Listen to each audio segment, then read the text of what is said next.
ओम श्री गणेशाय नमः।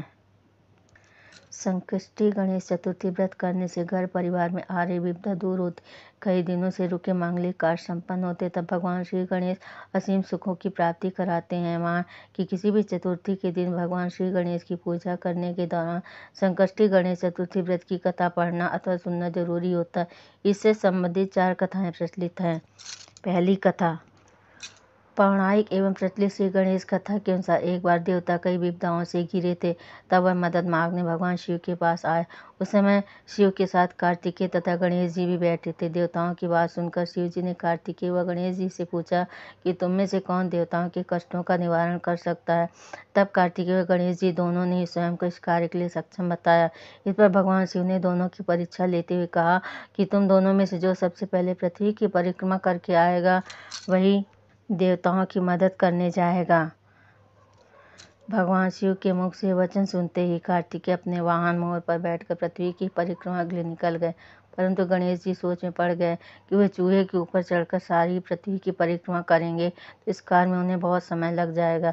तभी उन्हें एक उपाय सूझा। गणेश अपने स्थान से उठे, अपने माता पिता के साथ बार परिक्रमा करके वापस बैठ गए। परिक्रमा करके लौटने पर कार्तिकेय स्वयं को विजेता बताने लगे। तब शिव जी ने गणेश जी से पृथ्वी की परिक्रमा ना करने का कारण पूछा।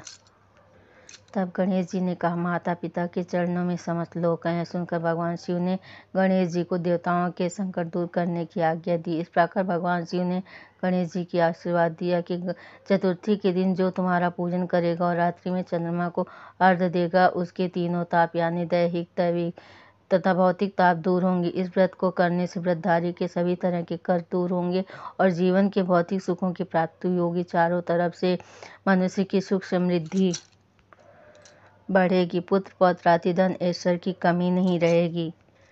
गणेश चतुर्थी व्रत की दूसरी कथा। एक समय की बात है कि राजा हरिश्चंद्र के राज्य में एक कुम्हार था। वह मिट्टी के बर्तन बनाता लेकिन वे कच्चे रह जाते। एक पुजारी की सलाह पर उसने इस समस्या को दूर करने के लिए एक छोटे बालक को मिट्टी के बर्तनों के साथ आवा में डाल दिया। उस दिन संकष्टी चतुर्थी का दिन था। उस बच्चे की माँ अपने बेटे के लिए परेशान थी। उसने गणेश जी से बेटे की कुशलता की प्रार्थना की।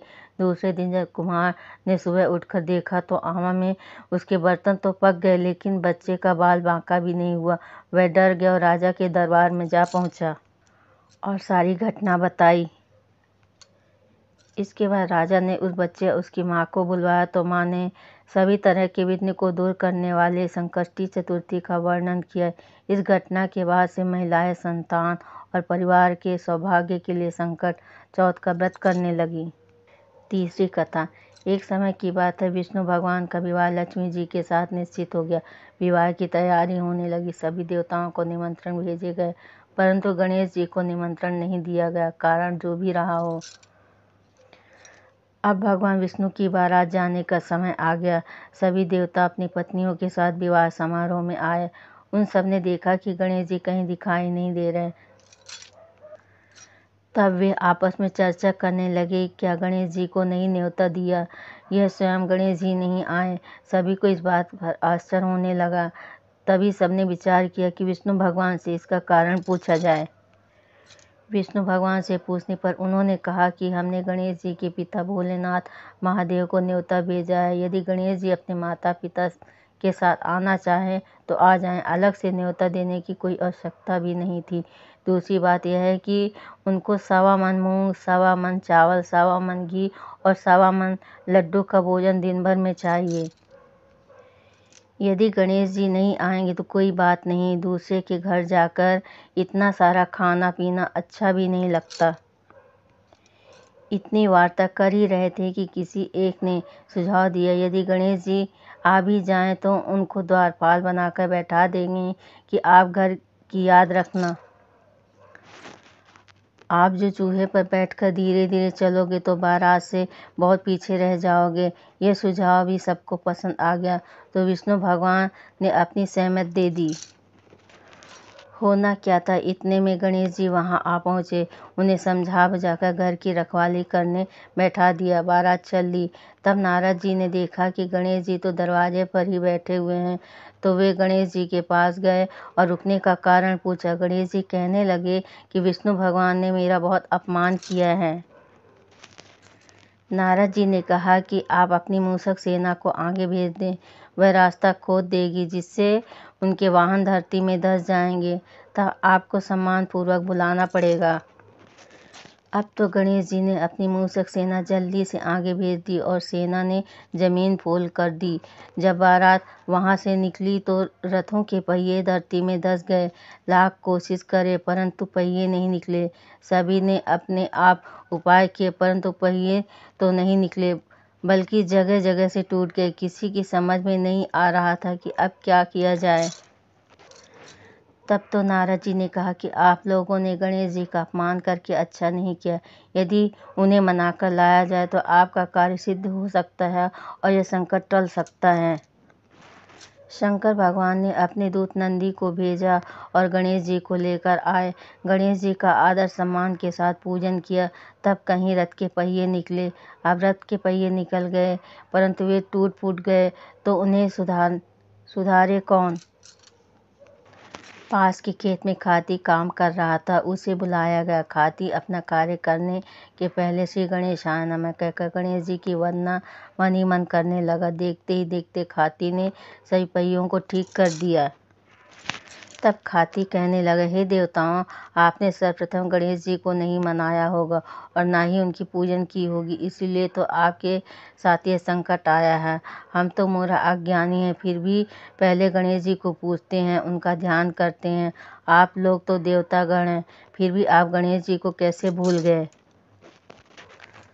अब आप लोग भगवान श्री गणेश जी की जय बोलकर जाएं तो आपके सब काम बन जाएंगे और कोई संकट भी नहीं आएगा। ऐसा कहते हुए बारात वहां से चल दी और विष्णु भगवान का लक्ष्मी जी के साथ विवाह संपन्न करा के सभी सकुशल घर वापस लौट आए।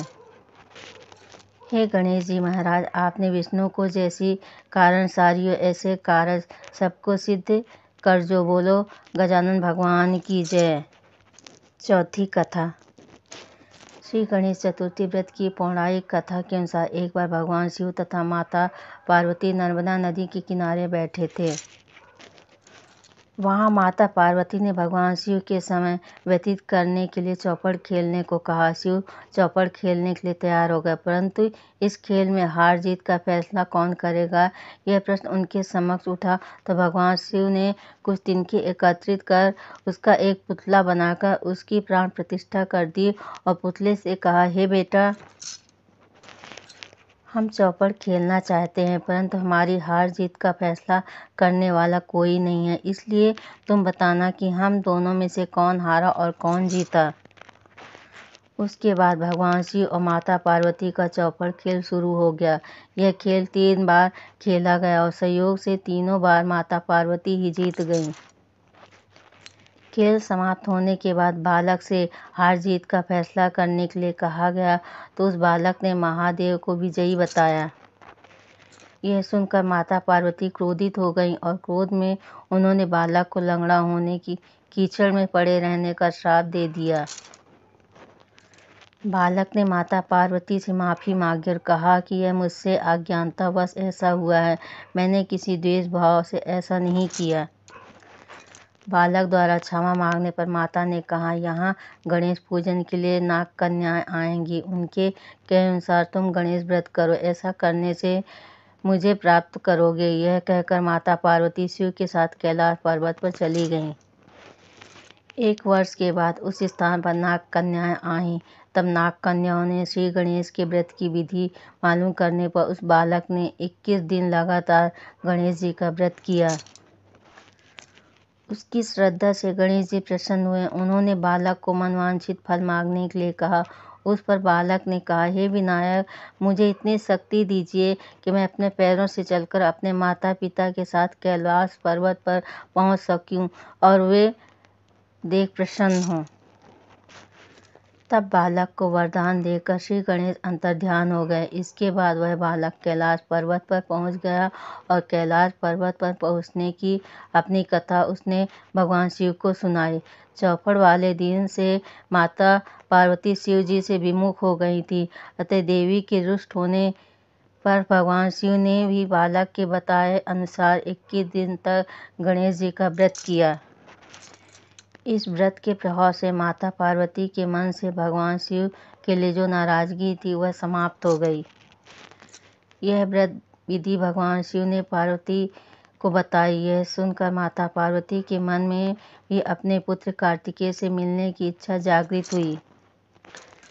तब माता पार्वती ने भी 21 दिन तक गणेश का व्रत किया तथा दूर्वा, फूल और फल, लड्डुओं से गणेश जी का पूजन अर्चन किया।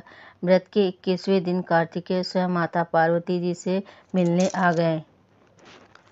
उस दिन से श्री गणेश चतुर्थी का यह व्रत समस्त मनोकामनाओं की पूर्ति करने वाला व्रत माना जाता है। इस व्रत को करने से मनुष्य के सारे कष्ट दूर होंगे, मनुष्य को समस्त सुख सुविधाओं की प्राप्ति होगी। गणेश भगवान की जय, माता पार्वती की जय, भोलेनाथ की जय।